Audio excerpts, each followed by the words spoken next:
പെണ്ണ് പട്ടിണിയാണെങ്കിൽ പട്ടിണി, കണ്ണീരാണെങ്കിൽ കണ്ണീര്, ദുരന്തങ്ങളാണെങ്കിൽ ദുരന്തങ്ങള്, സന്തോഷമാണെങ്കിലും ദുഃഖമാണെങ്കിലും കൂടെ നിൽക്കണം പെങ്ങള്.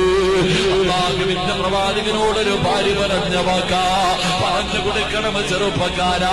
ഗൾഫിൽ കിടന്ന് കഷ്ടപ്പെടുന്ന കഥ പറഞ്ഞാ പോരടാ. നിങ്ങളുടെ ജോലി എന്താണെന്ന് ചോദിക്കുമ്പോ വേദന മുഴുവനും മനസ്സിന്റെ ഉള്ളിൽ അമർത്തി വെച്ചിട്ട് കാര്യമില്ല ചെറുപ്പക്കാരാ. പറഞ്ഞു കൊടുക്കണം നിന്റെ ജോലി എന്താ, നിന്റെ വേദന എന്താ, നിന്റെ കഷ്ടപ്പാടെന്താണെന്ന് പറഞ്ഞു കൊടുക്കണം. അപ്പോഴേ നിന്റെ ഭാര്യയും മക്കളും ഭക്ഷണം കഴിക്കുന്ന സമയത്ത് ഒരു ചോറ് താഴെ വീണ നിന്റെ പൊന്നാര മക്കള് ഭക്ഷണം കഴിച്ചുകൊണ്ടിരിക്കുമ്പോ അറിയാതെ ഒരു ഭക്ഷണം താഴെ വീണ നിന്റെ ഭാര്യ എടുത്തിട്ട് പറയും, മോനെ കളയല്ലേടാ,